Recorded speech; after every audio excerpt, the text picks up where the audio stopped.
Okay, hello and a very good morning to everyone.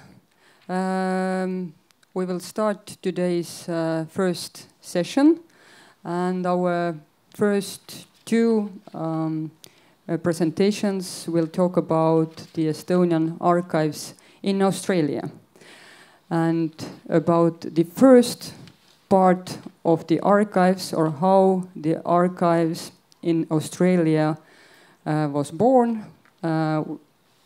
The topic will be presented by Mr. Inno Salasoo.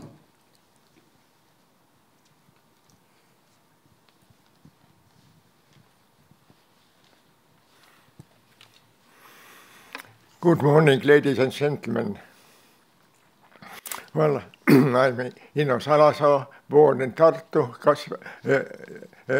grown up on Nõmme, then spent over 4 years in Germany, and almost 70 years in Australia. In Australia, I went to a college which later became a university. I studied chemistry. Eventually, I obtained the doctorate in organic chemistry, worked at that field, and I'm also active in the Estonian Lutheran St. Church congregation in Sydney, and what's more, I have even substituted the pastor when necessary on several occasions.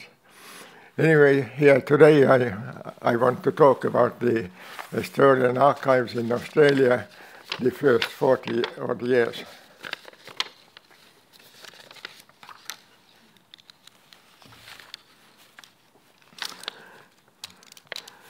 Well, for a start, I remind you that when looking back in history, all steps taken must be judged in the light of what the world situation was at that time. Well, the Council of Estonian Societies in Australia was formed in January 1952. At the same meeting, it was decided to establish Estonian archives in Australia.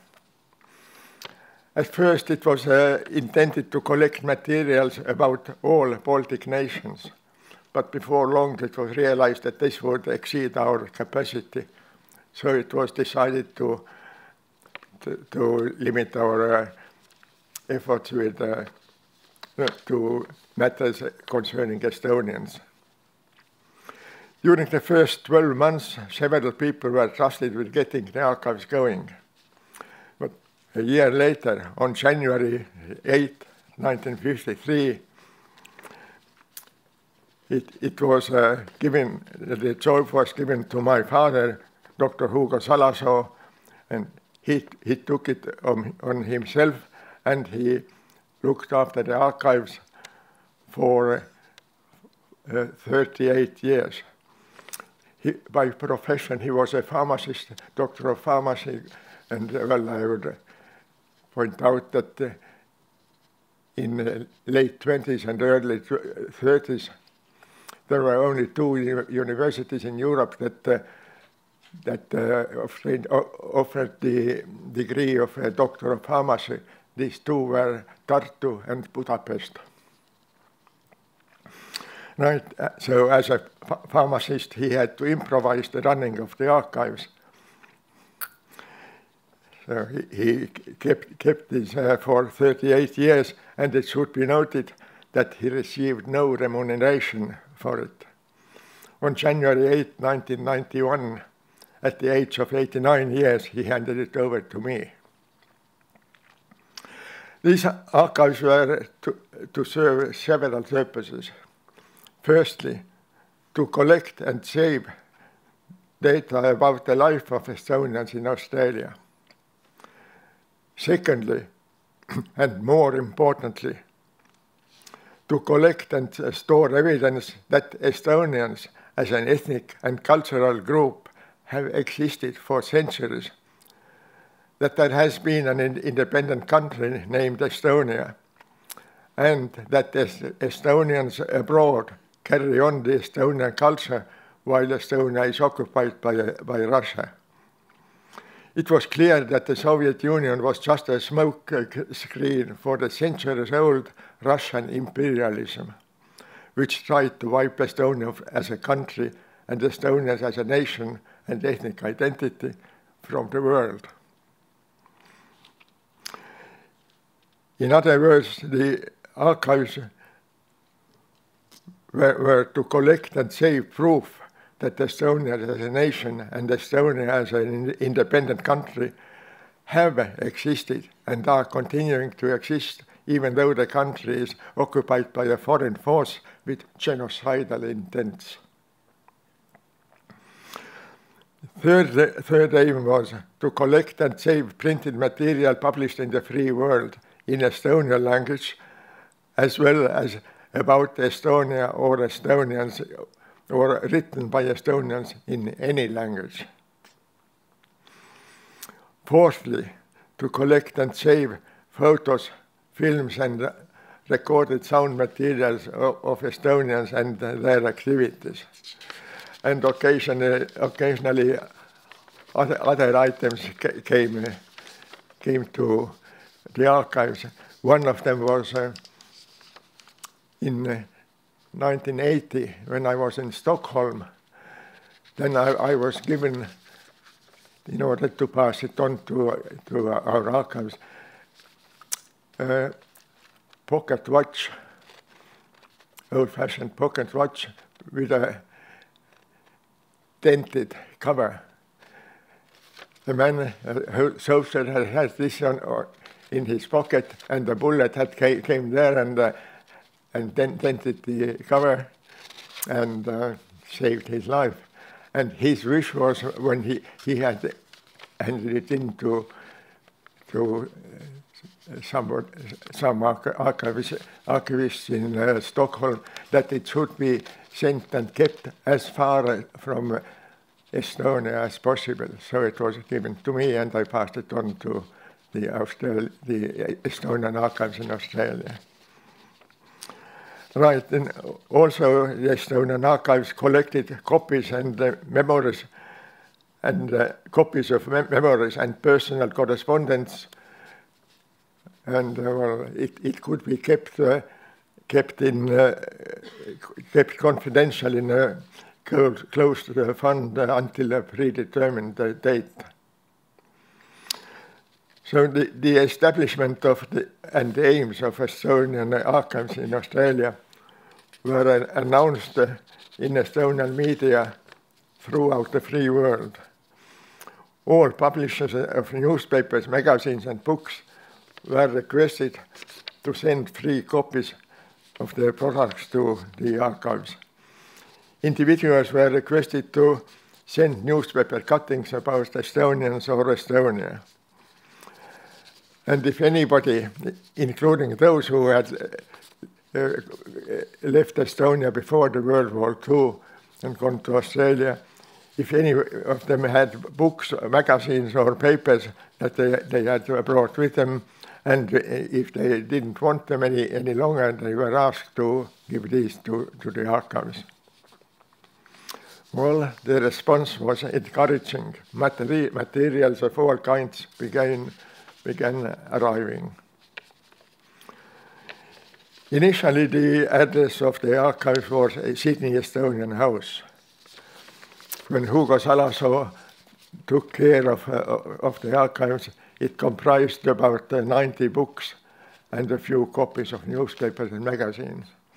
These were kept in the Estonian House in a locker in a storeroom under the stage. When the Estonian House was reconstructed and enlarged in 1958, a room meant for the archives was found to be no larger than a broom cupboard. Consequently, the archives materials were placed in a large cupboard in a room used by the Saturday school. But soon even this was insufficient. Then Hugo Salasoo took the materials to his home, a weatherboard single-family dwelling at Lidcombe, 18 kilometers west of Sydney Centre. In a bedroom, he installed shelves and cupboards for the archives.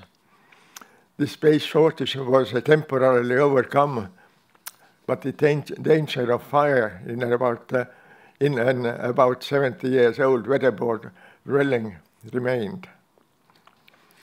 By the mid-1960s, that room was packed to the ceiling, but more materials kept coming.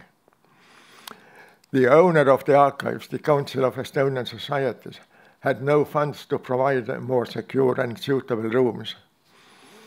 Therefore, Dr. Hugo Salasoo, after reaching retiring age in 1967, used his pension funds to erect a special light-proof and moisture-proof building of the archives for the archives in his backyard. Local government regulations limited the size to 25 square meters. This building, completed in May 1968, housed the archives for 2 decades at a nominal rent of $8 per week. By 1990, even its capacity was insufficient. The Council of Estonian Societies formed an archives committee to consider the future accommodation.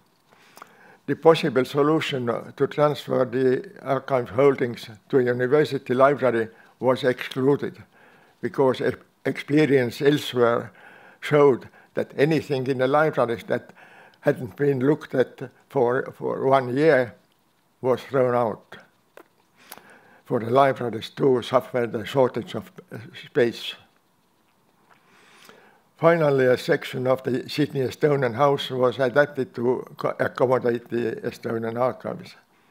The archive holdings were transferred from Litcom to the Estonian House in June 1994.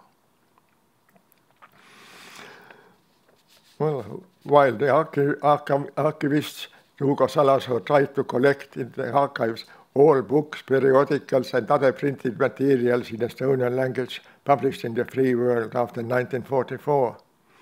In addition, the archive received and preserved Estonian books, magazines, newspapers, and so on from the independence and pre-independence days, if anything like this was available from aging Estonians. From 1962, he compiled annual reports of the archives holdings. These reports he sent to contributors all over the world, and he enclosed one to his relatives in Tartu. This report found its way to the library of Tartu University. As a result, there developed an exchange of books. Hugo Salasoo sent to Tartu books published in exile, one by one, and received books from the years up to 1939. Of course, the books he sent to Estonia were placed in closed funds, accessible just to selected few. The books he received were taken from lists decreed to be destroyed and were sent to Australia for safekeeping. Their arrival in Australia increased the significance of the Estonian archives holdings as proof of Estonian culture having existed already some time ago. Annual reports continued until Hugo Salasoo retired from the archives in January 1991, and further I continued with the reports until the end of 1993. The last report at the end of 1993 said that at that time the archives contained 8,443 books and booklets in Estonian, including 4,015 published before 1944, and therefore 328 books from before 1900, the oldest one from 1697. In other languages and bilingual, there were 15,723 books and booklets, including 641 published before 1944, and therein 109 books from before 1900, the oldest one from 1687. There were 53,725 programs, leaflets, newspaper cuttings, and other minor printed items. Estonian periodicals, there were 256 titles from before 1944 and 533 titles from outside Estonia after 1944. Periodicals in other languages containing articles written by Estonians and containing articles concerning Estonians or Estonia were 884 titles. There were 12,450 scientific papers from 793 Estonian scientists in the free world. There were about 1,600 files from organizations and individuals, over 28,300 photos, negatives, and slides. There were also ex libris, audio and video recordings, films, documents, manuscripts, memoirs, and much else. Estonian archives in Australia contain materials in 46 languages. A detailed description of the archives from the beginning to 1987, compiled by Hugo Salasoo in Estonian, was published in the collection Eestlased Austraalias 1, pages 147 to 166. A lecture on the Estonian archives in 1952 to 1988 was given at the ARPS conference at Baltimore in 1988. As a memorial to Hugo Salasoo's 38 years of dedicated work with the Estonian archives in Australia, I arranged at my expense for Eesti TV personnel to film the archives in November 1993. 2 of the resulting 6 programs were broadcast in December 1993. The others followed the next year. Well, thank you for listening to the story of the Estonian archives in Australia from January 1952 to June 1944. Thank you.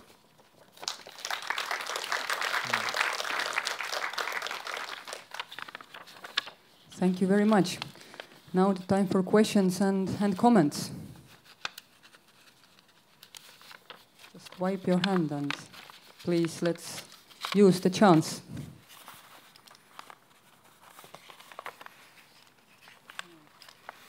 Or Australia seems to be so far away that no questions. Okay, luckily you have one. From an Australian, you know that the archives now occupies one big room at the front of Estonian House over the shop. And we have a workroom which is shared with the language schools. So how does that space and the material that it can hold compared with the space that you had when you handed over the archives after 40 years after they began? Did you have more space in the Estonian House in Australia? Well, I don't know about this. I think our next speaker will tell you all about this, because I don't know what happened later.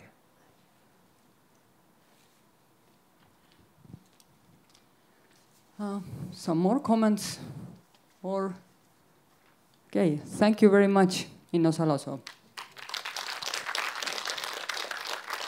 And now let's move on to the second part of the Estonian archives story in Australia. And we warmly welcome Maia Barrow, the nowadays keeper of the archives.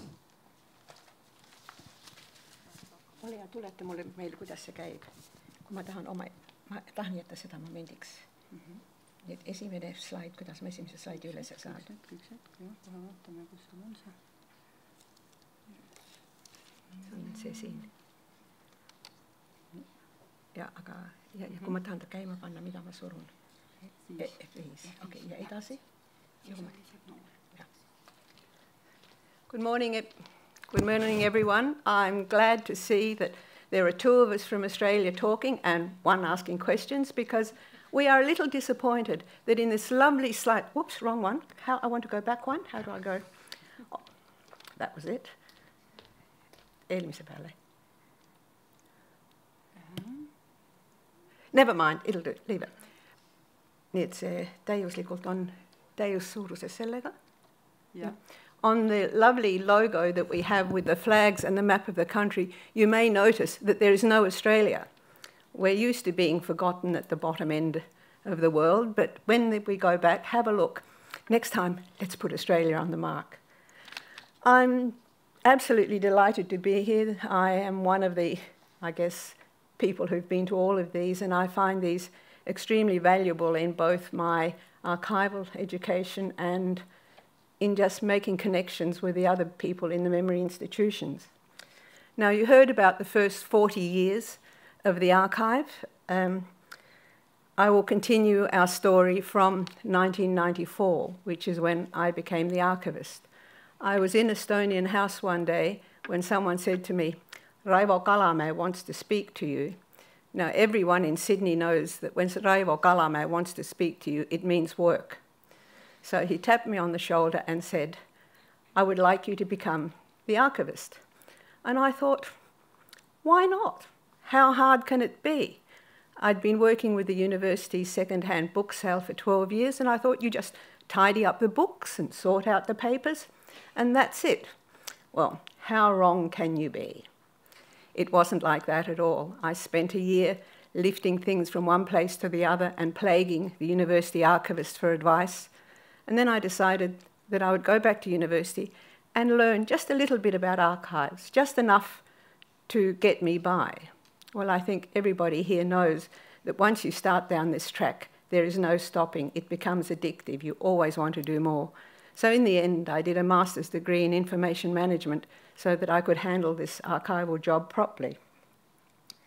Dr. Salasoo left us a magnificent collection of books and materials, as you heard from Inno. But the problem was that they weren't sorted. He was a collector, and he collected this all. The books were on the shelves, but they weren't systematically on the shelves. And while he knew exactly where every book was, when I became the archivist, I didn't. And the archival records were in piles and quite intermittent, so really the material was not accessible. The personal papers, the organisational papers, were all together with everything else. And with a team of very enthusiastic volunteers, we set about making the work systematic and getting it to be accessible. We decided to change the archive and make it into 3 parts: the library, the archival records, and the artefacts.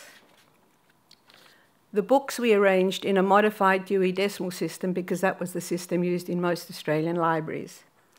The personal papers we put into files, and we put the files in archive boxes labelled alphabetically. The organisational records we sorted by state and then within organisations in the states. Australia has, I think, 6 states and 2 territories, and most places have Estonian organisations. So we had a lot of records from a very large area because, as you all know, Australia is bigger than the whole of Europe put together, and our people live scattered everywhere. The photographs that Inno talked about, there were thousands of them, but unfortunately most of them had absolutely no information on them. And really a photograph of 3 men standing in a snowdrift, while maybe a lovely photograph, does not tell you anything about where it came from or who they were. We're still doing this work after 20 years, but we like to think that we've got a bit further. This is now where we're heading and what it looks like. On the right are what we call the personal papers, labelled alphabetically. And on the left are the personal papers, and on the right is our library, which is set up according to, as I said, the Dewey Decimal System. During the 20 years that I've been the archivist there, we've had about 20 volunteers. And we keep our volunteers quite a long time, and they stay until they can't climb the stairs to the room, or they can't climb ladders, or else they move away from Sydney. One of our volunteers has been working in the archive for more than 30 years, and several still come from 100 or 50 to 100 kilometres away from Sydney just to come and work in the archives as volunteers. In Australia, most of this sort of work is done on a voluntary basis. We work as a team, coming in 1 day a week, and everyone has their own area in which they work. We like to think that we're making good progress. We feel that we are the keepers of Estonian history in Australia, and we make that available to anyone who wants to visit the archive. Like all other archives, we are starting to face grave problems. I think it's a matter of time, but really, the three main problems for us are the security of tenure in Estonian House, the lack of space, which every archivist knows, and the decline in the bilingual abilities of our volunteers. The problem with tenure is that Estonian houses in Australia, which were bought or built by the post-World War migrants, are getting old, and they cost money. Also, the community that built those houses is dying or has already died, and the second and third generation people don't have that passion and need for being together with their countrymen. They've blended into the Australian community, and the activities in Estonian House are getting less and less. There are 3 Estonian houses in Australia, Sydney, Melbourne and Adelaide, and each one of them has problems with maintenance and charges. And with the government regulations on public halls, it's getting more and more expensive to keep the houses, but we have a smaller and smaller community that's supporting them. So every 10 years or so in Sydney, we have this discussion, what will we do? Will we sell? Will we knock it down and redevelop? Or will we stay put? And so far the decision has been to stay put, which has been good for the archive. Well, we're right in this process again, and we are looking at, do we sell and move? Do we knock it down and develop? Or do we stay and fix it up? No decision's been made. I think we're going to stay, but that needs money. And to have money, you need to rent out the rooms. And the more rooms you rent out, the less rooms there are for Estonians. So we're caught in a bit of a bind.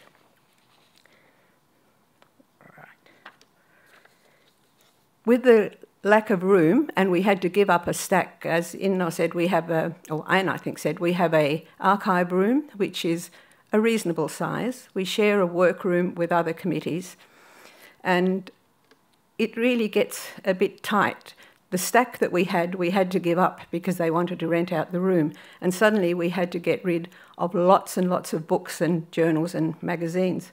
So we went back to the original principles, or one of the original principles for starting the archive, which was to keep material relating to the activities and achievements of Estonians in Australia. So we were lucky enough to get some money from the Compatriots Fund, and we bought out a library expert from Estonia. We looked at every book in the collection, and we decided whether we would keep it, whether we would send it to Estonia, or we would offer it to another institution. Luckily, we managed to have enough room to keep a very strong reference library.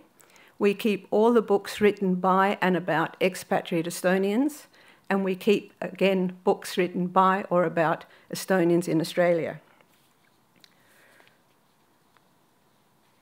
We offered our very extensive collection of newspapers to other memory institutions, and we got enthusiastic replies from them all, but nobody wanted 20 years run of one particular paper. They wanted number 5 from 1957 of this paper and number 6 to 9 of something else. Well, we were able to satisfy all their needs, but it took such a long time. With every request, we had to sort through all the papers, so I'm glad that bit has been done. We had an extensive sound and film collection, and with the help of the Compatriots Fund again, we were able to bring out an expert from Estonia to look at our record collection. It was gone through very thoroughly, and I am very pleased to say that we had records which were not in Australia, some of which they knew about but hadn't seen, and we actually had records that they didn't even know about. So these have been transported as hand luggage very carefully back to Estonia. It is a pity to get rid of your collection or deaccession because you don't get rid of it, but we really don't have the facilities for playing cassettes and looking after these very fragile records. So we're very pleased that they have now found a home where they will be looked after. The very large collection of ephemera, and I referred to that, was invitations, newspaper cuttings, tickets, flyers. They ran in the tens of thousands, and we hadn't been able to look at them at all up to now. But again, and I keep saying, thank you, Compatriots Fund, we were able to bring someone out to have a look at them, and we sorted through them all, divided them into two parts, the Australian part and the non-Australian part, and we have been able to send the non-Australian material to Estonia, to the Literary Museum, where I believe they are busily cataloguing and sorting them out. When we go through the Australian part, we will be able to take out all the duplicates and send them over too, but we are keeping anything that relates to us. People say to me, why don't you digitise? You'll have lots of room. Well, if I digitised our important documents, and that assumes we've had to choose what we really want to digitise, it wouldn't save any room because I'd have the digital copy, but I wouldn't throw the original away, so that doesn't save anything. And as really, we don't have the resources to do that at all. We don't have the time, we don't have the money. Now, we could do what the Australian Archives do. If I wanted a copy of my father's records held by the Australian Archive, they would digitise them for me for a fee, and it's quite a substantial fee, but then they would put them on the internet for everybody to see.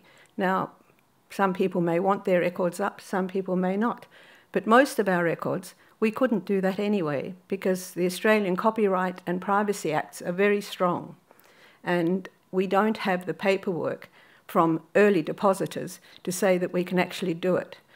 So we've decided that for us, the best thing is to create catalogues of the personal papers, catalogues of the organisational records, catalogues of the DP collection that we have, and put the catalogues up on the net so researchers can see what we hold without actually seeing the documents, and they can always get in touch with us and we can fax, scan, photograph, do whatever to give them access, because really accessibility is what it's all about.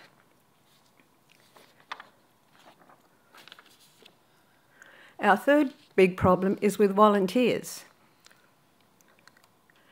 There we all are. This is the current batch of volunteers. Yes, we're getting on a bit, but we are still very enthusiastic and very keen and very enthralled with our jobs. And while we will be there, things will go well.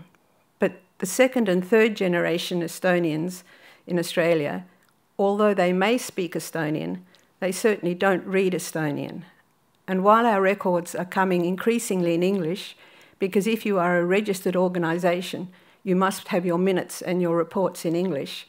And a lot of people who are writing their memoirs now write them in English because their children and grandchildren don't understand Estonian. We still have a huge number of records that are in Estonian, and we do need Estonian language skills to be able to work there.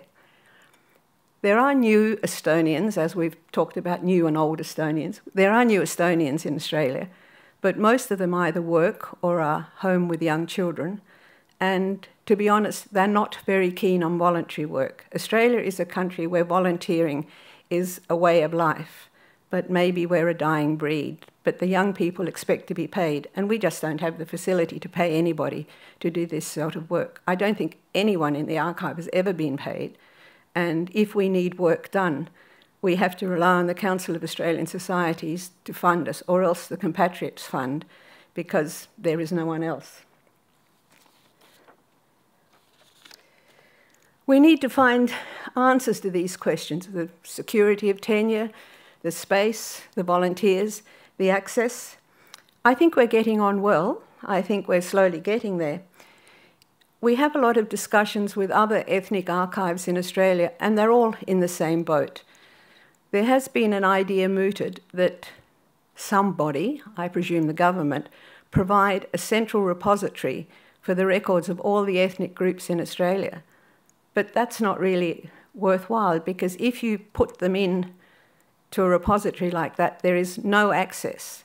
And if you can't access the documents, what's the point of keeping them? They're just sitting there. So these questions we struggle with daily, and I don't think we're the only ones that do. And I'm really looking forward to hearing from you here how you have dealt with similar questions, because I doubt very much if we're the only ones that are there. So here we are. You can see Estonian House. Those lovely windows up the top are actually where the archive is. And in the central picture, just to have a little brag, I am the little girl in the check coat. This is a week after I arrived in Australia in May 1949, and that is the transit camp that people stayed in between arriving and going on to some other place. And of course, the picture on the bottom left-hand side is the pride and joy of the Estonians in Australia. It was when we hosted Esto 88. It was a wonderful occasion. People from all sorts of backgrounds and countries came, and it was Estonian was the only common language we had. So it was really an Estonian festival, and we hold the records of that, apart from the ones that I have already sent to the museum for their exhibition. So there we are, every Wednesday from 9 till 3. We are open for business. We are very happy to have visitors, and thank you for your attention.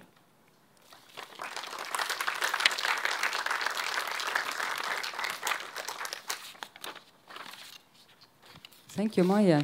So you are doing an extremely important work, and I really hope that the Compatriots Fund will keep on funding both you and the other archives who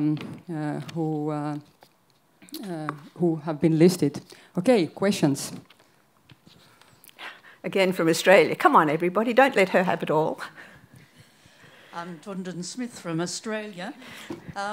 Would you like to share with us some stories of the people who have used the archives? I'm aware of 2 theses that have been written, one a bachelor's honours and another PhD, based on, at least in part, on material in the archives, but probably there are other people making scientific and creative use. Oh, I'm thinking also of a master's thesis on Estonian art in Australia.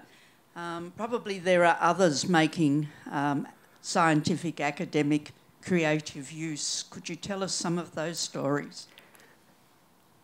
Well, our archive is accessible and we're online, and I modestly say our reputation is worldwide, so people know what we have. And yes, we do get a lot of people. We get students from Sydney universities coming in if they're doing cultural or ethnic kind of jobs, and we have had several masters in, well, they're new subjects now. They're sort of economic, geography, political things, looking at the lives of migrants and where they are and how they achieve. A lot of people come in to look at our art collections and the information we have. And only 2 weeks ago, there was a Baltic art exhibition in the foyer of the Sydney House of Parliament, a very wonderful exhibition that was curated by an Estonian and a Latvian. And the Estonian came into the archive to find out who the Estonian artists were. And we have a collection of programs of all Estonian art exhibitions, or art exhibitions where there have been Estonian artists. We have a good collection. So she found those, and then there came the question, where are they? Well, unfortunately, many of them were dead. But we knew the relatives, and the actual person was a new Estonian, and she was astonished when she said, well, do you have information about this particular artist? And we said, oh, yes, she's my daughter's godmother, or she was somebody else's in-law. We could place the people and the art and put them in touch, and luckily we got a little acknowledgement. If you look at a lot of books written in Estonia by Estonians about the refugee experience, you often see a little citation of thanks to the Estonian archives in Australia. We do get a lot of Estonian authors coming to sort of look at our work. We have school children who come because they've been given a topic. They had to do an essay on art or music, and because they're of Estonian heritage, although they don't claim to be Estonian, they want to do it on Estonian music. So I say to them, all right, we do have this, but I don't have time to translate. Bring grandma. And they bring their grandmother along, and she will translate for them. But then we use grandmother to identify these photographs that we don't know, but we know that grandmother is about the age of the people in the photographs. And then she will come along another day with a friend and identify some more. We have quite a busy, high-level academic public that uses us, but we also have a younger public. And for me, that's wonderful. You want it to be a living source of information where people come. And we had 12 Korean students who were doing some kind of degree at the University of Technology, and they had been signed Estonia. They didn't even know where it was, but they'd seen Estonian House, so they happened to turn up on a Wednesday. Well, we gave them all the information about Estonia, too much, I think. We introduced them to our folk dancers, we introduced them to our singers, and about 2 months later, they turned up with 16 cakes, and a great thanks because they had got a distinction, which is in Estonian a 5, for their project, and it was the first 5 they had ever had. So it makes you feel quite good about yourself when you can help all sorts of people. Some more questions.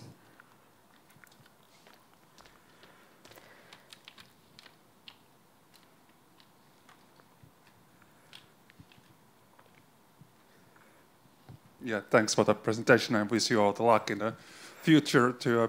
But could you provide some kind of a more context at how exceptional this is Estonian archives in Australia, that does the other immigrant groups have similar archives? And then that you mentioned the Australian Council of Societies or something. Yes. So do you get any funding, or how the Australian government or the New South Wales government has relations to the ethnic groups? Well, we get no direct funding from the Australian government. When I say the Council of it's the Council of Estonian Societies in Australia that actually owns the archive. But we are able to apply for Australian government grants, and I have had Australian government grants. But Yuri and Anne will bear me up, but we have an extremely good reputation in Australia. We are the premier ethnic archive in Australia. And whenever a new ethnic community wants to start their archive and they go to either the National Archives or the National Library or the state libraries asking for help, they always get referred to us. So we've actually helped set up many an ethnic archive. And it's really sad, but most of the communities have left it too late, especially the post-war migrants. Most of the people who came are dead, and you're relying on the children. Some children know a lot about what is necessary and what isn't.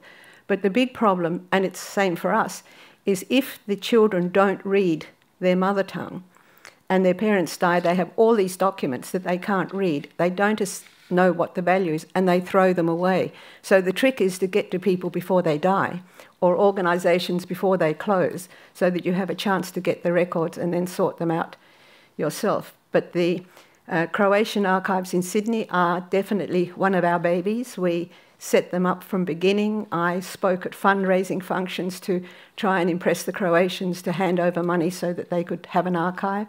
We work closely with the Dutch because, and I will tell you my favourite story, because the first Estonians came to Australia on a Dutch ship in 1696. They were part of Willem de Vlaminck's Great Southland expedition, and there were 4 Estonian and Livonian sailors. And we do a lot of visits for interest groups who come to our archive, and I always tell them this story that the Estonians have always been the bottom of the pile. Ours have been the common sailors, not the captains. So our 4 Estonians rowed the boat from the ship to the shore. They jumped into the water, they pulled the boat up on the sand so that the officer wouldn't get his shoes wet, but we were there first. So 1696, the first Estonian feet on Australian soil. And I mean, we have them from everywhere. I've had people from the Chinese archives and the Indian archives. We're a good batch, just like this, but in Sydney. And we are the envy of all the other ethnic groups because of our archive. If that answers your question. Okay, we have time for one more question. No, at the moment. Okay, thank you, Maya. You will see no Australia in the bottom corner, so next time, please. Okay. Our next speaker comes from the United States, and she will speak about the World War II refugees' heritage in Lakewood archives. So, Ave-Maria Pilte. Hello, everybody. Let me get it set up here.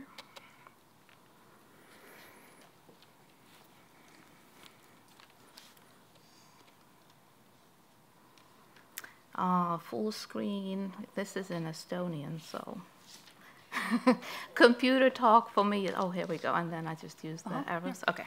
All right. Hello. My name is Ave. Brief introduction for those I have not met yet before, although I see very many familiar faces in the crowd. I was born and raised in Tallinn, Estonia, and arrived in the United States in 1990 when Estonia was still part of Soviet Union. So I consider myself an old, new American Estonian. There's very many layers of us, which I will go over in a minute. I've made my home in California, Texas, and Florida, but found a more familiar territory as for nature and actual four seasons on the East Coast.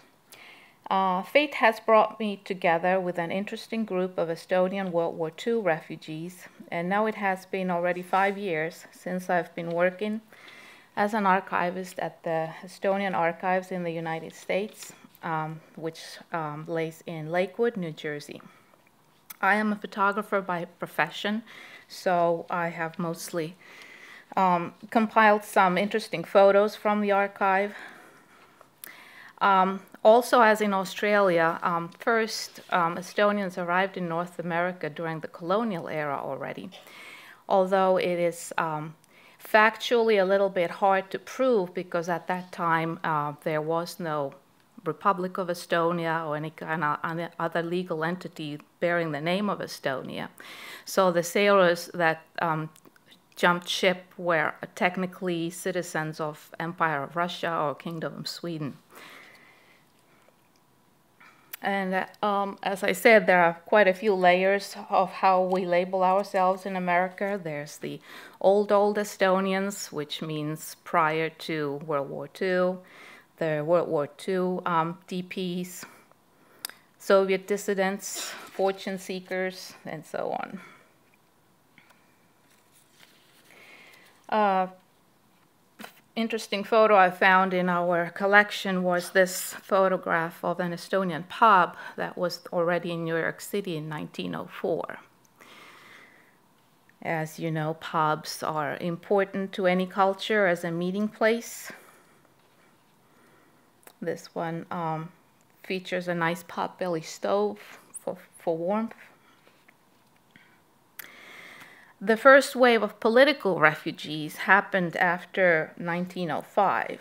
The revolution of 1905 in Russia brought the first wave of Estonian political emigres to America. I made an enlargement of the club insignia on the left-hand corner saying Estonian Workers' Club with the hammer and sickle.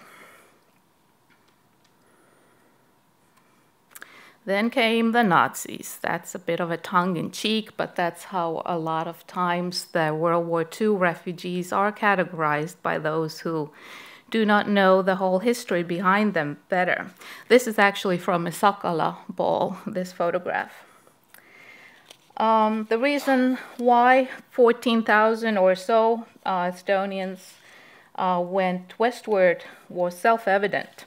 They had already suffered through the brutal year of Soviet rule in 1940 to 41, and rather than live under Stalinist repressions, they chose permanent exile.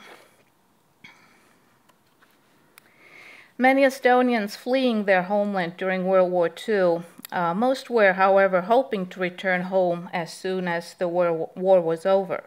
Therefore, a lot of families left with only small suitcases containing bare essentials for a temporary trip. Towards the end of the war, Germany's defeat had become inevitable, and Estonians had to face the grim reality of Soviet Union illegally annexing Estonian territory, thus making many political asylum seekers in addition to war refugees. On the card, you can see an inscription on one of the panels saying Australia and single women. So I don't know if Maya, if you have that photo in your collections. I can share that with you. Single women and single mothers were the least desirable workforce, which I will go into later. So they actually had the hardest time finding placement in their new countries. Note the difference in expressions on those two photographs. While the man is devastated, perhaps worrying about the farmhouse that he had to leave behind, the children are laughing. They do not understand the severity of the circumstances yet, perhaps, and for them this is all just an interesting adventure. I have heard of many accounts where farmers especially refuse to leave, saying who would milk the cows. And if you know anything about farm life, you know it's not being greedy, but it's being compassionate, because if you don't milk the cow regularly, it causes them very great pain. The abrupt departure from Estonia is evident in this photo, where the gentlemen are wearing their coats and fancy hats to chop firewood, instead of being dressed in a more comfy lumberjack outfit. Besides basic necessities like a roof over their head and food rations, they were not really provided with anything else at the DP camps. DP, of course, is displaced persons. So for any extra things that they might need or desire, they had to set up shop themselves. Estonian families tried to make the best of their circumstances, from continuing to cook their ethnic foods from scarce rations, even building illegal stills to distill buskar, also known as moonshine. Morale was held high by leaders of the community, like Voldemar Päts here on the photo on the right-hand side, giving a speech. He was, of course, a younger brother of the then and first president of Estonia.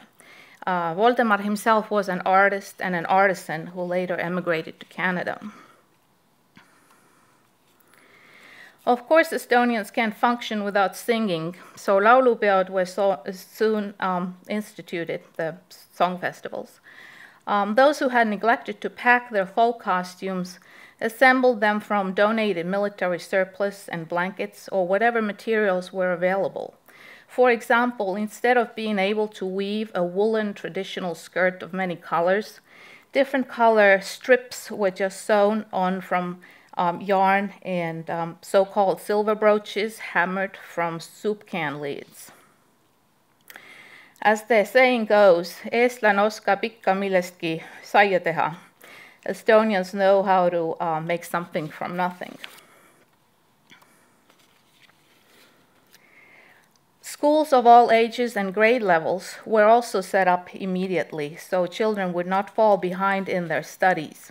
Needless to say, textbooks in Estonian language were not readily available, so makeshift learning materials were typed in the camp office to the blank side of discarded paperwork.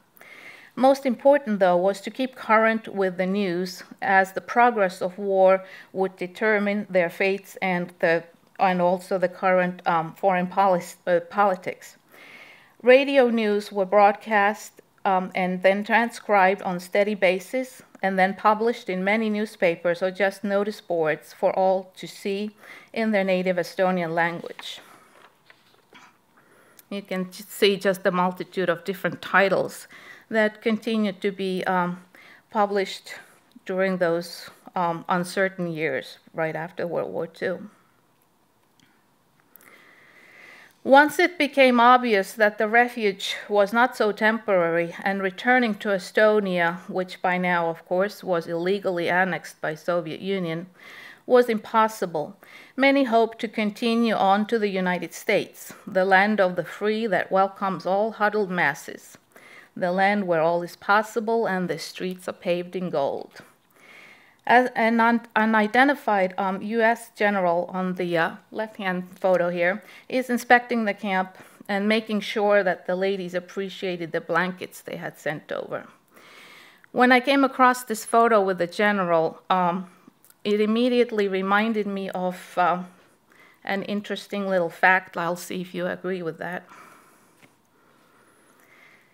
On the right-hand side, you see James Norman Mattis, nicknamed Mad Dog Mattis, for his fierce approach to the art of war.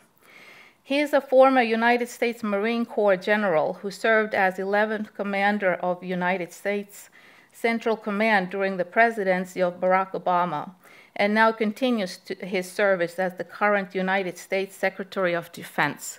I just found the similarity between those two gentlemen too uncanny. I had to insert this here, mostly for my own amusement. Speaking of having fun, kus sa ikka nalja saad, kui ise ei tee, is a famous Estonian saying. Translated, how else can you have fun if you don't joke around? The inscription behind this photo says, I'll translate it to English, some bachelors in Geislingen 1948. Including indulging in politically incorrect comedy.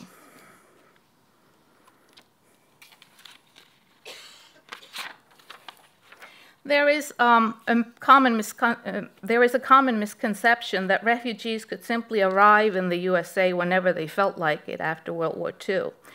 This myth is often stressed in the context of current migrant issues facing the Republic of Estonia now, of how we must accept European Union mandated quotas because we ourselves once were accepted with open arms also.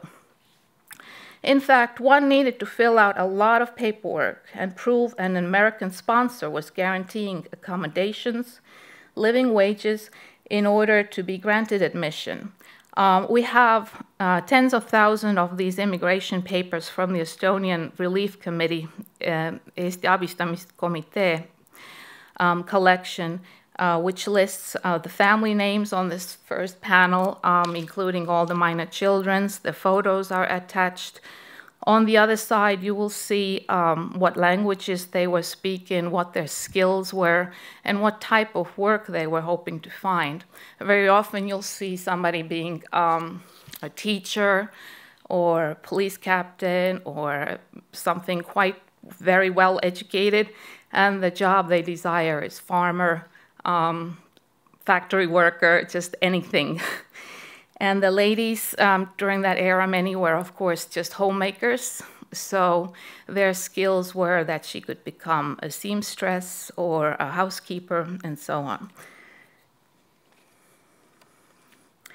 All applicants also had to pass a health check during the entire process that was called screening. Screening also meant that they were trying to weed out anybody that could be categorized as a war criminal so that they wouldn't slip through the cracks.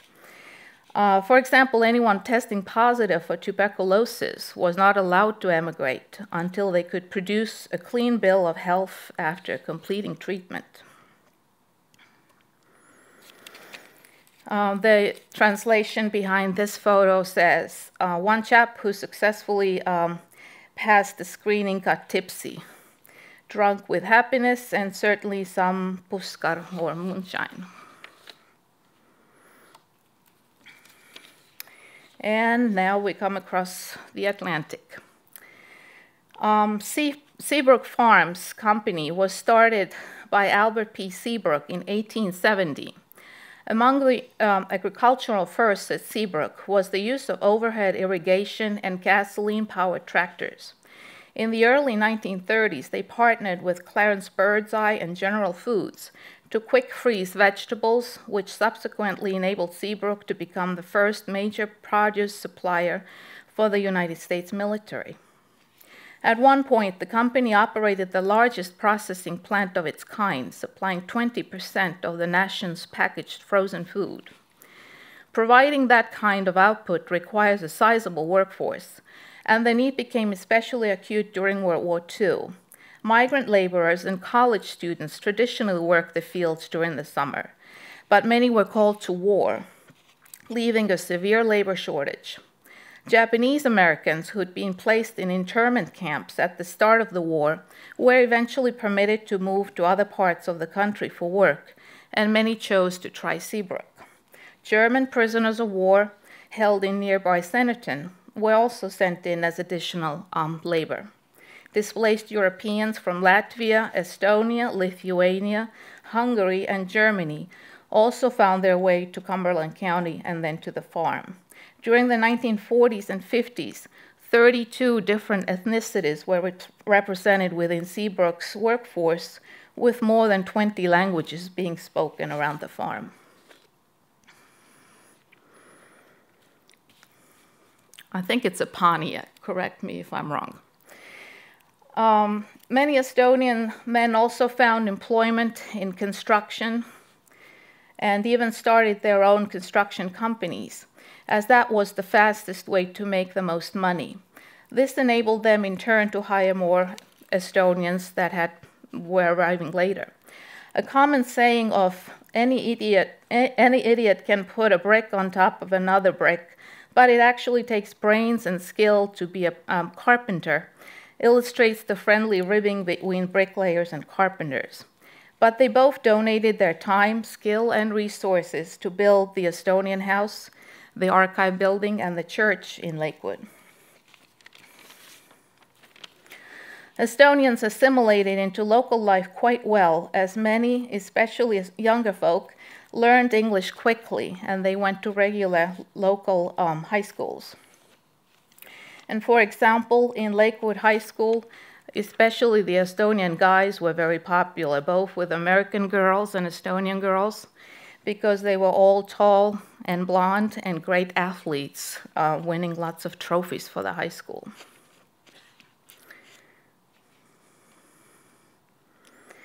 One more little interesting tidbit from my colleague at the archive, who most of them all are DPs coming through Augsburg and Geislingen, so I hear a lot of oral history every Monday that we work there together. Her father was a police captain in Estonia, and of course sported a very fancy mustache, as was the fashion back then.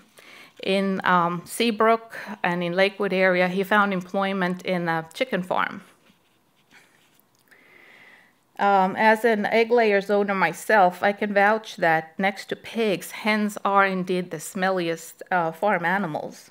So by the second day, his father had to shave his mustache because the stench of the chicken coop was not something that he could live with, and thus he lost his fancy mustache. One lady who deserves a special mention in my mind is Helena Clayton and her one-woman crusade on behalf of DPs. She used to work at the Estonian Foreign Office in Estonia and married an American journalist, John Clayton, in 1920. They came to America, settling in Chicago, where John worked his way up to become an advertising executive. They had 2 sons. When World War II started, John Clayton volunteered for the Air Force. Their sons, also now in their 20s, one became a B-29 pilot and the other a B-17 navigator, who was killed in a raid over France.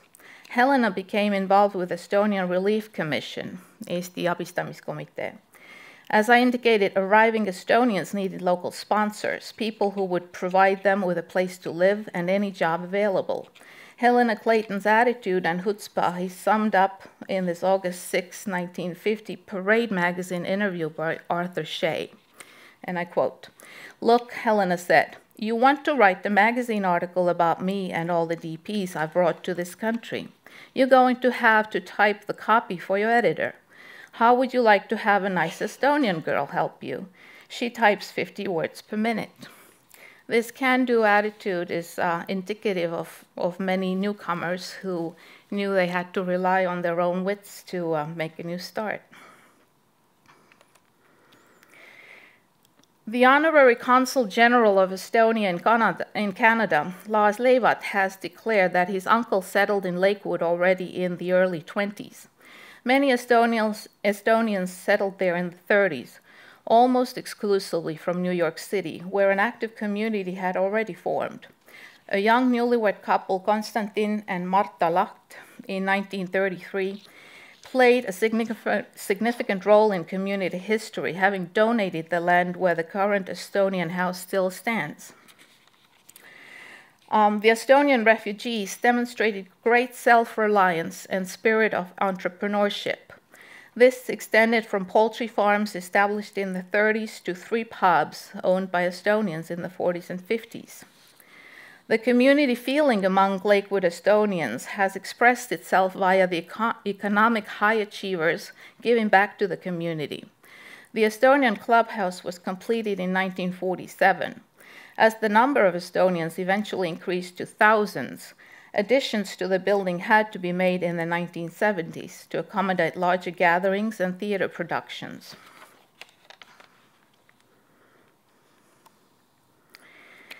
And this is the nearest and dearest to my heart.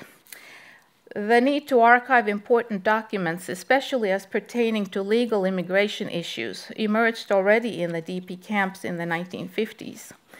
And the actual establishment of the Estonian archives in the United States took more time. The materials of the Gaisling and DP camp laid foundation to the collections of the archives. The founding meeting was held on June 27, 1969. In 1972, the building specially constructed for the archive was festively inaugurated. And again, all the materials and the labor was donated from the Estonian community, and the Estonians themselves built it with their skill. The archives actually moved into the building in September 1975. On the lower right-hand corner, right by the door, the open door, you can see founder Ferdinand Kool. Of course, we can't quite compare with the Estonian house in New York City. The Bow Art Building originates from 1899 and lies on 243 East 34th Street, 4 blocks away from the iconic Empire State Building. The New York Estonian Educational Society was born on December 7, 1929.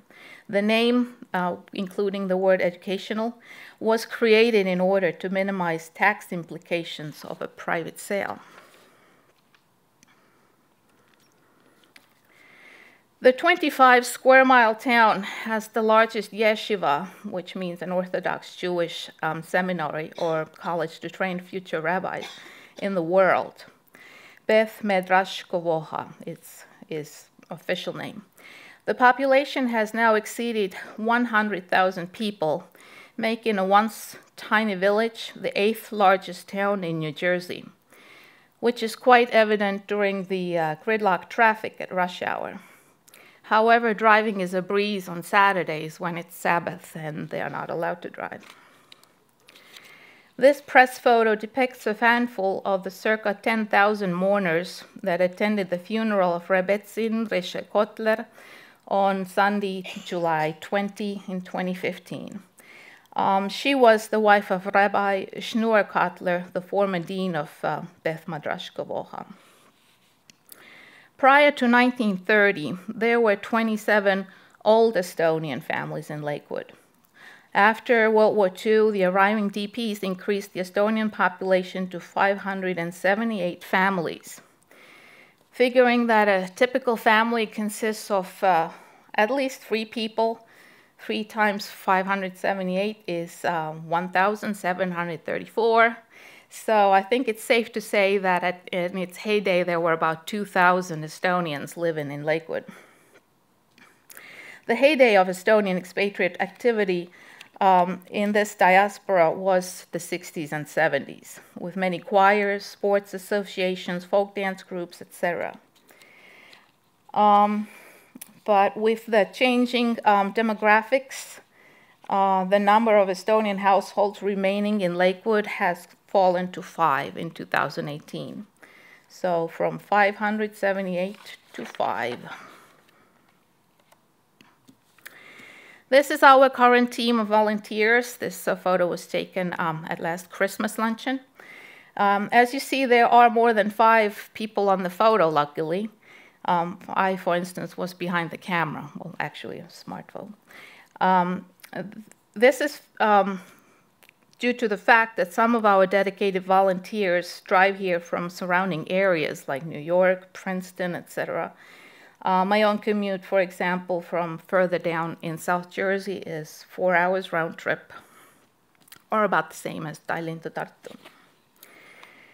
But we do what we can, and we thank all who continue to support us, including Compatriots Program. As for new blood, we face the same issues as Maya Barrow so eloquently spoke about. The newcomers simply cannot afford to volunteer. When you are a new person in a new country, all your time goes to perhaps working full-time, studying full-time, sometimes both. So I've been trying to recruit some newer blood, but I remain hopeful. As for facts and figures about the archive itself, we have about 145 meters of shelf space for small prints and magazines and newspapers, over 1,600 titles of paintings, drawings, and sculptures. Out in the showcases, we have 1,199 war medals and insignia. And then there's tons more of sports awards and scout badges in the storage. The library has about 7,000 titles. We also use duodecimal system to make sense of them. We also have a lot of rare books from Geislingen, like I mentioned, a lot of textbooks were hand-printed or handwritten on recycled paper and then hand-bound. 90 linear feet of photograph boxes, and one box may have 6 photos in it, the other one might have 600, depending on the size of the box and the topic. In addition to all that, about 2,000 videotapes, VHS tapes, sound cassettes, CDs, vinyls, including home movies and oral history. And we keep adding, especially to the church collection, the church territory that the building lies on is the Holy Ghost Estonian Evangelical Lutheran Church. The documents from private persons reach into tens of thousands of units. They can include anything from documents as like birth certificate to passports to school diplomas, a lot of correspondence, a lot of memoirs. And we also, in the library section, we also have a lot of original manuscripts, dissertations, translations. A lot of people have taken upon themselves to translate well-known Estonian authors' works into English or vice versa. So we also keep those. Thank you very much.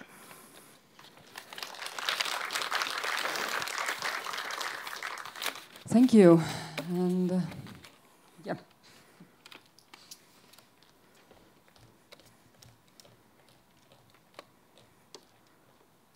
Oops, what did I do?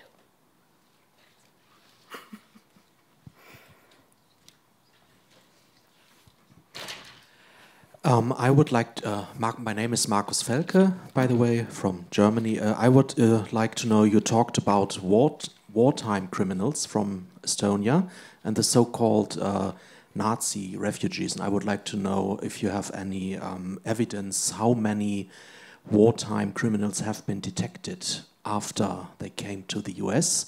And I would like to know whether you have any evidence about German Baltics who declared to be Estonians and who have come to the USA as Estonian DPs. Thank you. I don't have any exact figures. Like I said, during the screening process, the refugees were asked about their involvement in the German army. So I doubt that very many were able to even reach United States unless they blatantly denounced their history or, came here under fake names. As for Baltic Estonians, we don't have like a separate category for that in Lakewood for baltisakslased.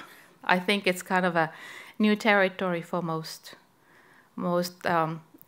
diaspora archives in general.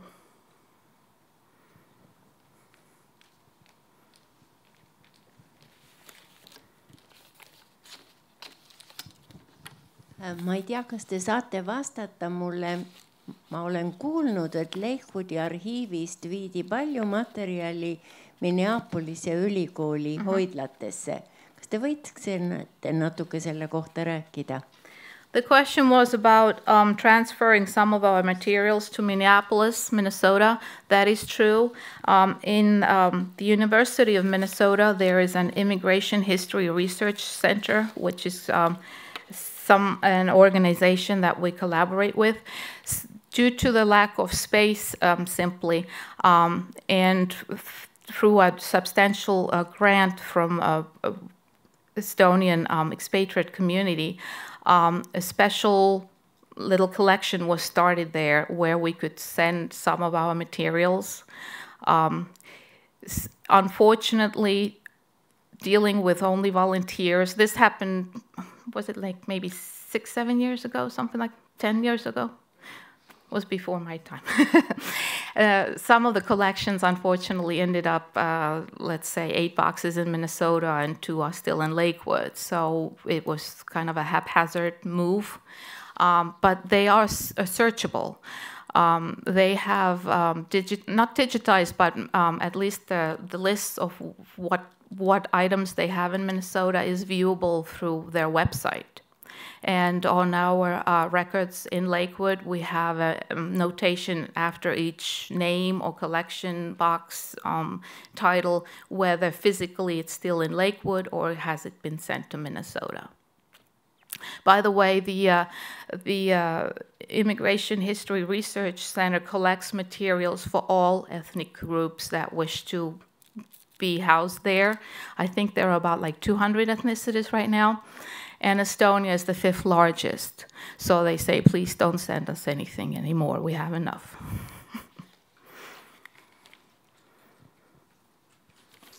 Some more questions or comments?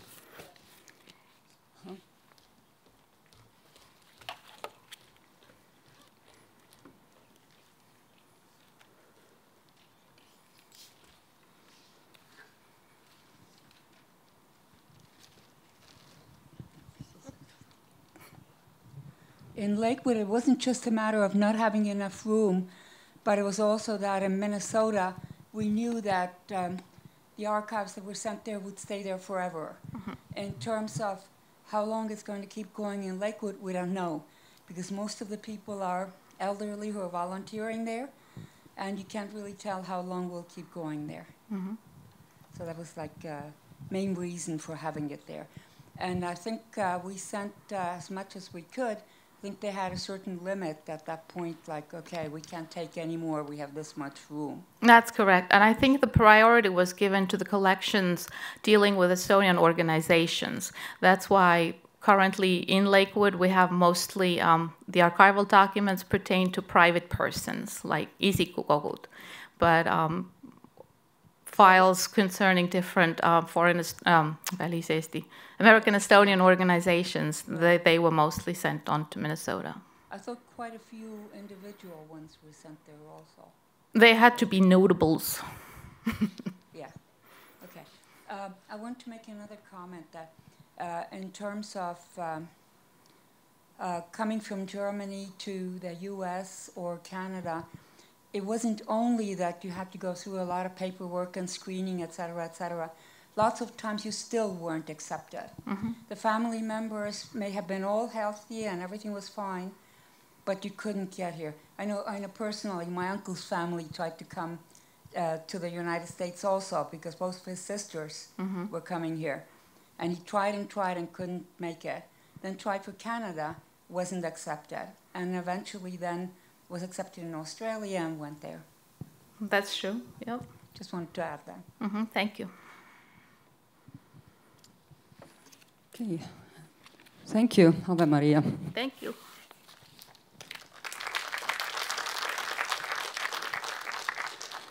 And in the end of this session, we are having Piret Nooreni to speak about VEMU, or Väliseesti Museum, in Toronto. And Piret is just newly re-elected president of the Baltic Heritage Network, so this morning.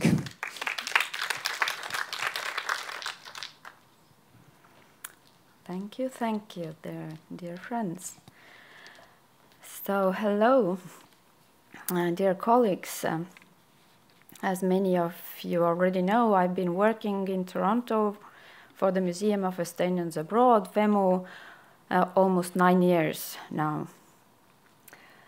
And I will talk about VEMU's story, or how to become a museum, because we started, as the previous speakers told you already, as an archive and a library. So every museum should ask itself, but not only itself, why it exists and what is its purpose. So I ask, why do we need a Museum of Estonians Abroad in Toronto? Half jokingly, one could say that why not, if the opportunity exists.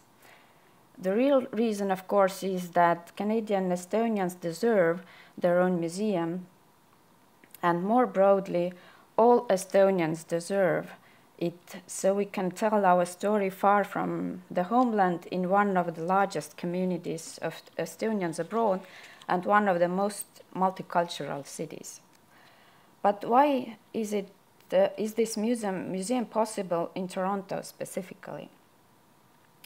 The VEMU idea was born by the Canadian-Estonian architect, property developer, and philanthropist Elmar Tampõld.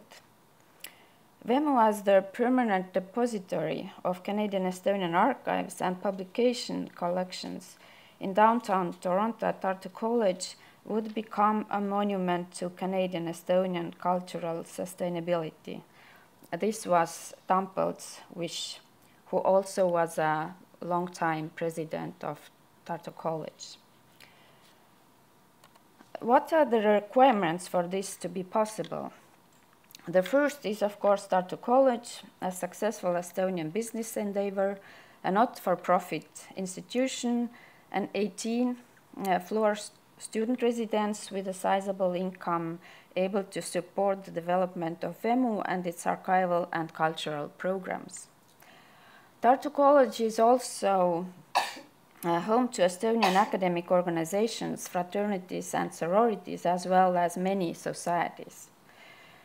Soon after the construction of the building in the fall of 1970, in 1971, Tartu Institute was created, leading to the collection of archival materials and publications. The second prerequisite for VEMU is the historical collections of Enda Laruja's library and archives, along with the later established Lending Library or Estonian Studies Library, and along, that's the library with a guest from Estonia, from National Archives, as long as other groups which are the Bibliography Club, the club of group of volunteers working for the archives and library. Then Estonian Heritage Society, which was filming interviews with Estonians about their life history and recorded events that took place in Toronto. They closed down their activities last year. Then we have two groups of life story writers, elulugude kirjutajad, and this is a group founded by Professor Tiina Kirs, the group working in Estonian language, and later there was started a group by Kaja Telmet, which works in English because they are younger community members who are not able to write their stories in Estonian anymore. And we also have two clubs, book clubs, first one working in English and another in Estonian. Okay, back here. So currently the umbrella organization for all these groups is the registered charity Estonian Studies Center, which was founded in 2009, from which the two Vemu Collections program and cultural program make up the museum. The Vemu collections are located in the lower garage level of Tartu College in the 7,000 square foot storage area. Our main goal, and we have a guest from Australia, a guy with a Greek background working on the book about Estonians living in Australia. The Vemu collections are located in the garage, as I said, and our main goal is to collect everything that is associated with Canadian Estonians. But throughout the collection process, we also consider the larger historical picture. The new three-story Vemu building, for which we have already had the plans and building license for a number of years, will be built beside Tartu College as an addition. We are collecting support from the Canadian Estonian community to build our new Vemu. Currently, we have received about 800,000 Canadian dollars. In association with the new Estonian Center that is going to build beside the Tartu College and replace the current Estonian house located on Broadview Avenue, heated discussions have taken place between those in favor of moving and those against. As of today, a decision to move has been made. Unfortunately, as a result of all the commotion, the topic of building Vemu has become hidden in the shadows. We have to hope that it will still be built because from the perspective of museum development, it is unavoidable. Although we do not yet have our new home, we do have growing collections and a developing culture program. The collections are expanding quickly.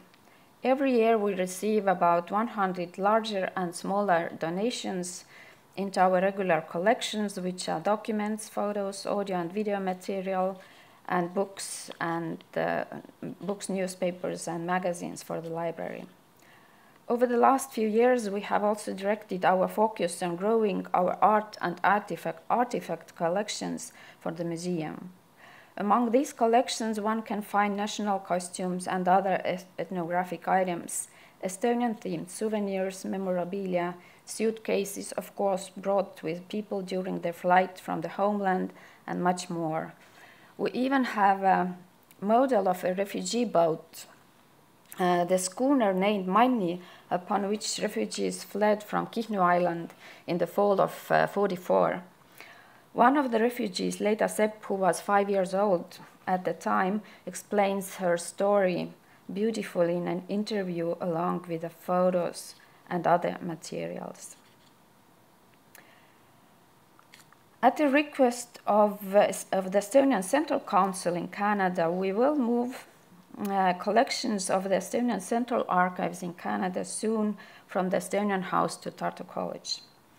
In this May, Tiiu and Sven from the National Archives, from Estonian National Archives, did a lot of work with these collections, which are a few years older than the Tartu Institute archives. As a result of their expertise and quick work, we were able to get an overview of the archival collections, have them repacked, described, and made ready for the move. But here you can see our guest in Tartu College at the Vemu Archives depository rooms. When I came to work to Toronto from Estonia in 2009, I had some specific plans in mind. To make sure the collections became used more actively, which required making all related information more accessible, and to advertise the collections. To move in this direction, we created a WEMU website, printed brochures, and also introduced a web-based database. This database was created by us for us by the Estonian National Archives a couple of years ago, and we also got, of course, support from the Compatriots program for that. I also wished to start a diverse cultural and academic program at WEMU. As I had worked in Tartu at the Estonian Literary Museum for almost 20 years, I had gotten used to constantly explain why collecting old papers is important.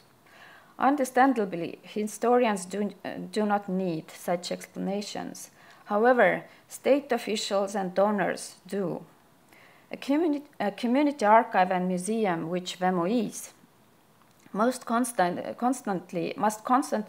be reminding the whole community why it is important, so that the people who do not otherwise have any association with archives and museums work will provide both financial and moral support for the construction of a new building.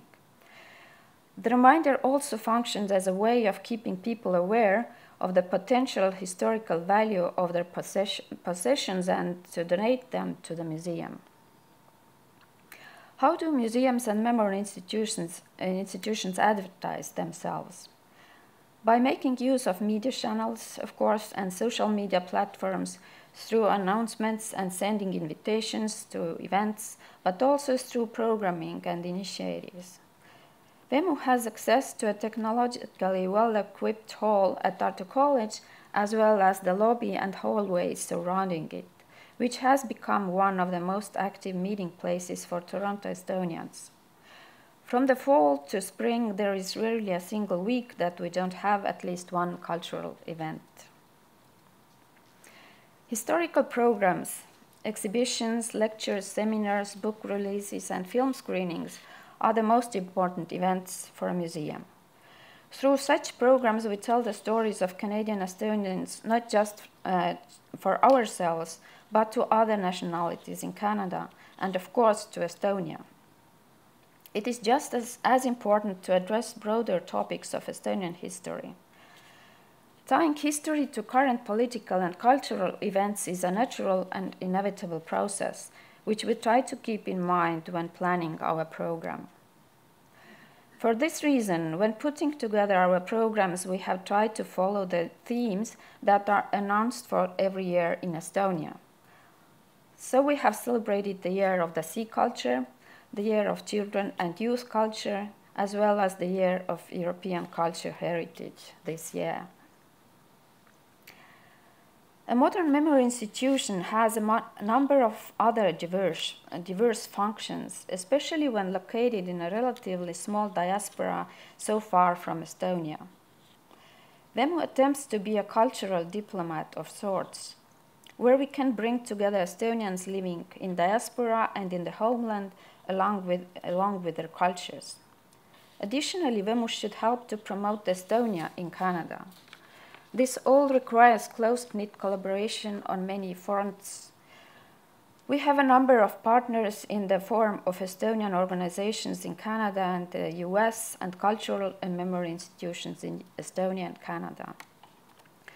Since the fall of 2014, we have been associated member of the Bloor Street Culture Corridor.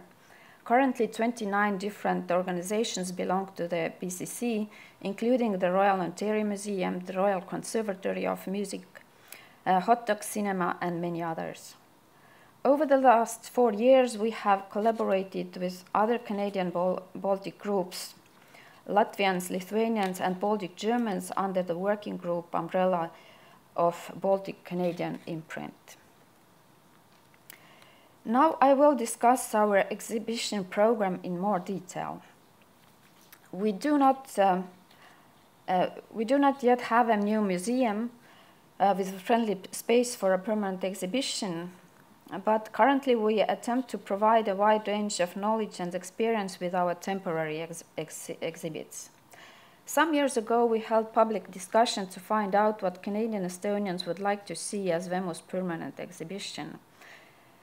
Our work with temporary exhibition is preparing us for that time. We are testing out different topics, discovering our limitations, and trying different models of collaboration. Following are some examples of our exhibits. The first VEMU exhibition was opened in September 2010 when we celebrated Tartu College's 40th birthday. The exhibition was an overview of the history of Tartu College and its organizations. It was a great opportunity to learn about the community. I became more familiar with the people, with their positions in the community, their habits and ways of getting things done. And I was working with volunteers. It quickly became clear to me that working with volunteers is very different from working with professional paid employees. The hallway gallery, including the lobby of the Tartu College ground floor, has since been in constant use as an exhibition place. As soon as one exhibition is taken off the walls, a new one is put in its place. We have usually 4 to 5 exhibitions every year. In the beginning, most have been traveling exhibitions from Estonia, but also some from Canada.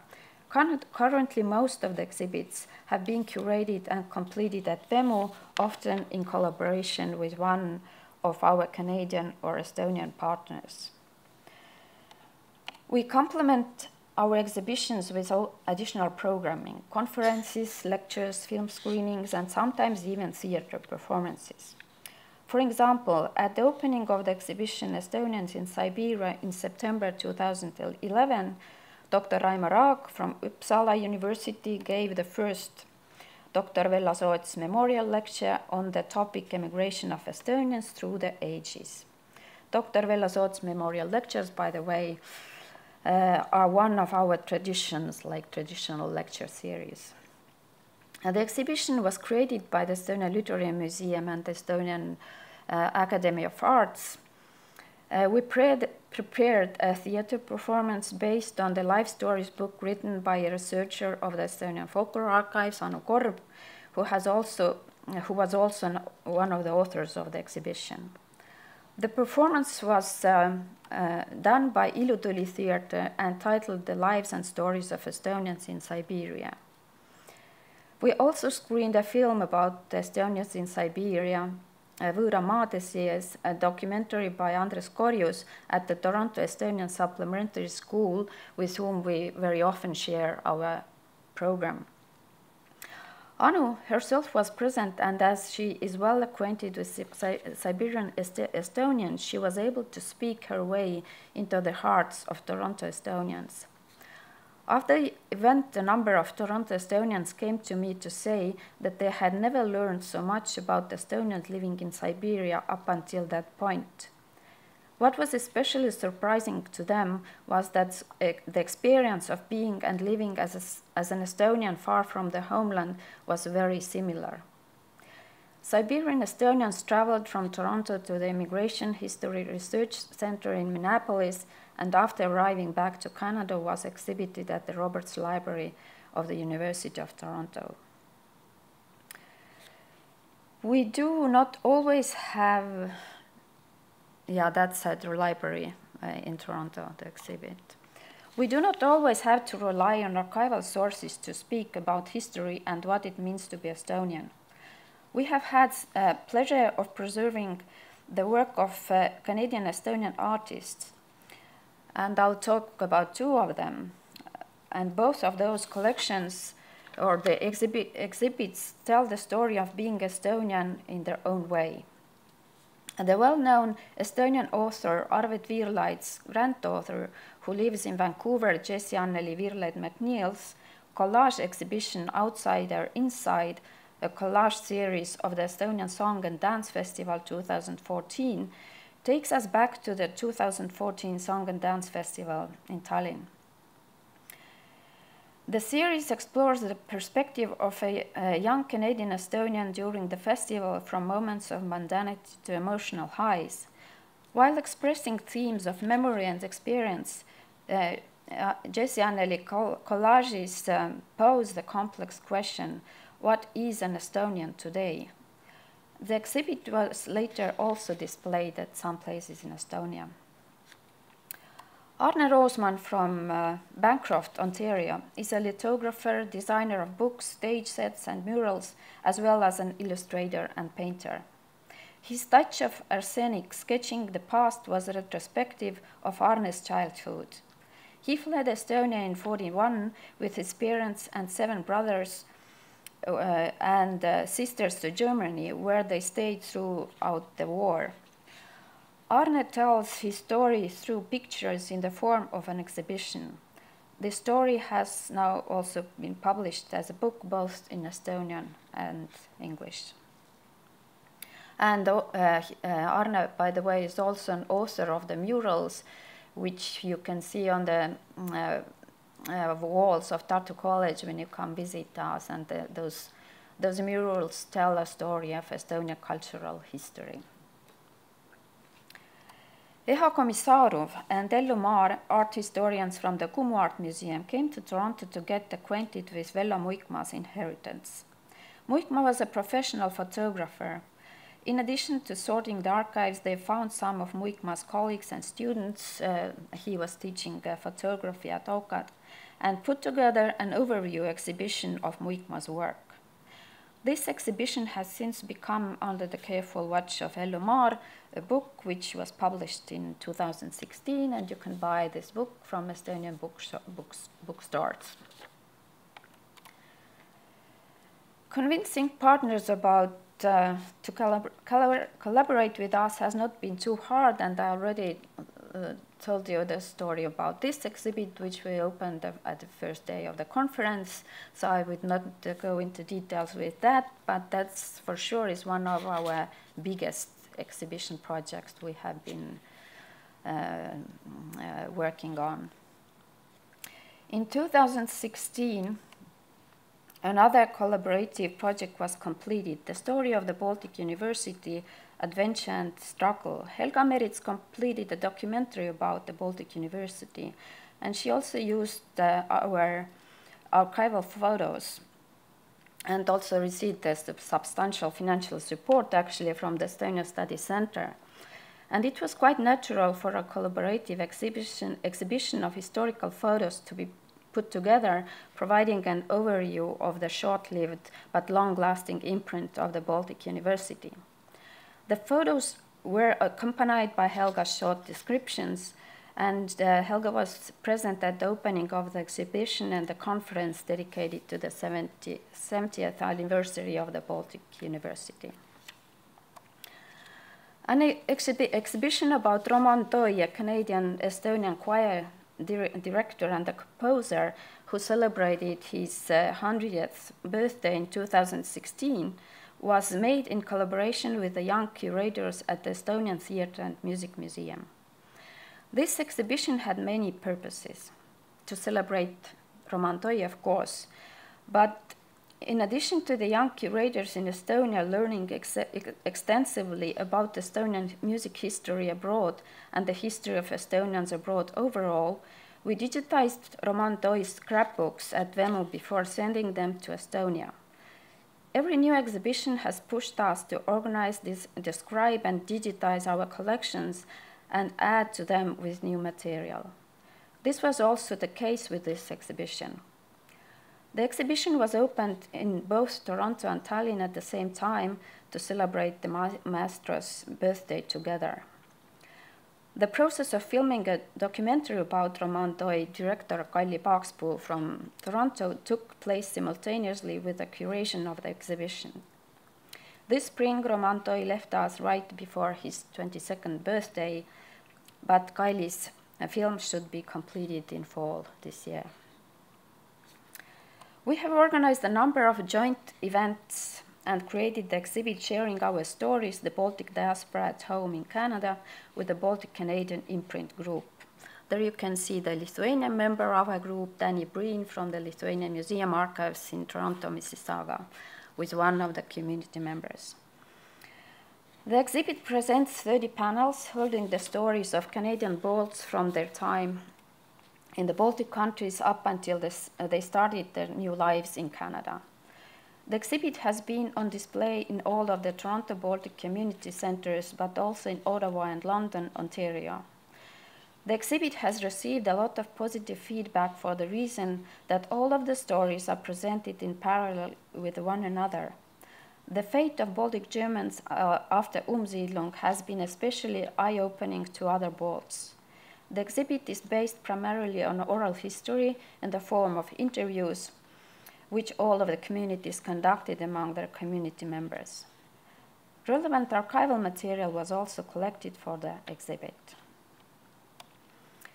In the fall of 2017, we opened an exhibit about Estonian architects in Canada in collaboration with the Estonian Architecture Museum. The curator Jarmo Kauge visited Toronto twice and did great work not only in the Estonian archives and with the community members in Toronto, but also in Canadian memory institutions and architectural communities.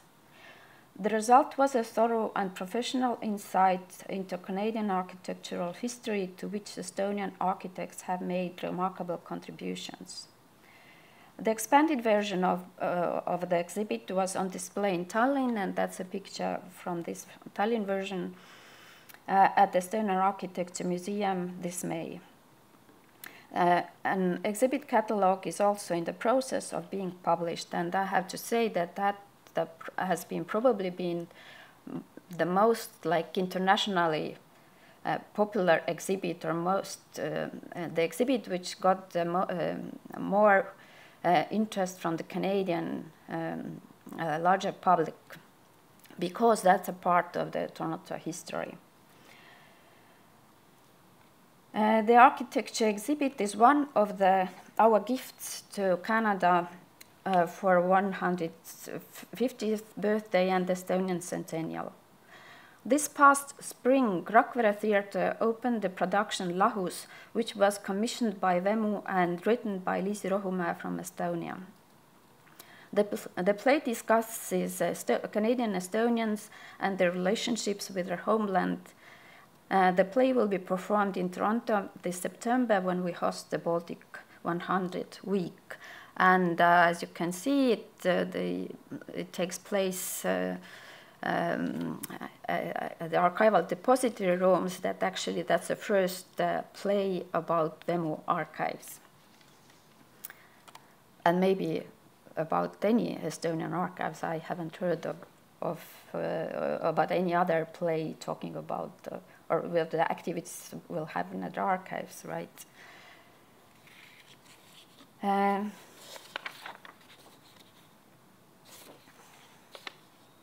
Then another birthday gift were the joint photo exhibits, Two Edges of the Lifespan, which were opened in February this year. The photos by the young Canadian-Estonian anthropologist Kristen Dobbin documented the activities of the younger members of the Canadian-Estonian community at the Jõekäru children's camp located in northern Ontario. And Thomas Volkmann's well-known photographer in Estonia, photos featured the older Estonian community members living in Ehadare, an Estonian retirement home in Toronto. Music connects people. Estonians are a small population with a large music culture. So in May we held our first Estonian Music Week in Toronto. Over the course of 6 days, almost 50 musicians from Estonia, the US, Finland, Norway, and Germany performed with about 20 Canadians, many of which had Estonian heritage. Vemu's largest and most expensive endeavor was a success. It brought together a large number of Estonians, but also made a mark in Toronto's rich and diverse cultural landscape. Thanks to the Bloor Street Culture Corridor, we have made many beneficial contacts among other cultural institutions located along Toronto's main street, which offered us opportunities for better venues, stages, and more widespread distribution of information. Music Week was one of the largest events included in the official program for the Estonia 100 in North America. This is most likely the reason why the Estonian Prime Minister, Jüri Ratas, planned his Canadian business trip to happen during the week. And here you can see him with the most well-known Estonian pop artist, Kerli, who also visited Toronto at the time. In addition to the concerts, we held a seminar, Estonia Meets Canada, where representatives of the Canadian and Estonian music industry discussed future opportunities for collaboration in the creative economy field. Since, and you may ask why the music festival, we are the museum, but as I said, we are actually a cultural center. And as a museum, we of course opened 2 new exhibits for that occasion, both dedicated to Arvo Pärt. First one was Tõnu Tormi's photo exhibit on Pärt, and another one made by Estonian Theatre and Music Museum and Arvo Pärt's center, Arvo Pärt Renowned and Unknown. The latter was also on display during the week at the Royal Conservatory's Körner Hall during the Vox Clamantis and Maarja Nuut concert. This concert was also a part of the program of the Royal Conservatory's 21st Music Festival. As I mentioned earlier, in addition to the exhibitions, we also put together many historically themed events. We have hosted the Vemu Jane's Walks, which are like walks in Toronto where people tell the stories about the city.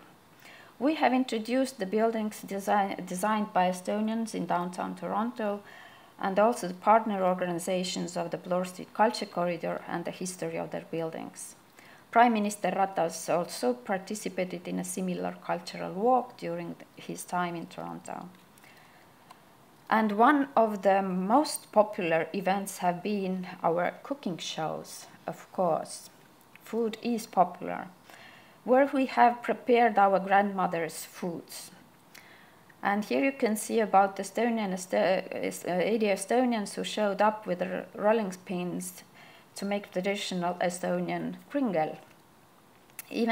But even stand-up comedies can be successfully discussed, can successfully discuss the Canadian-Estonian history. Andy Valvur drew almost 200 people to Tartu College to laugh about the weird aspects of being Estonian. The role of museums today is very diverse. Museums are faced with the task of collecting and teaching history to ensure the continuity of memory.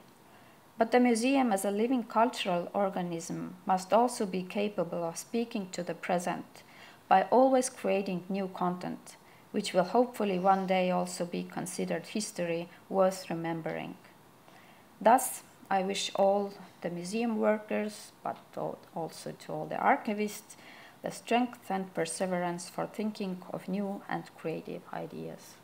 Thank you for listening.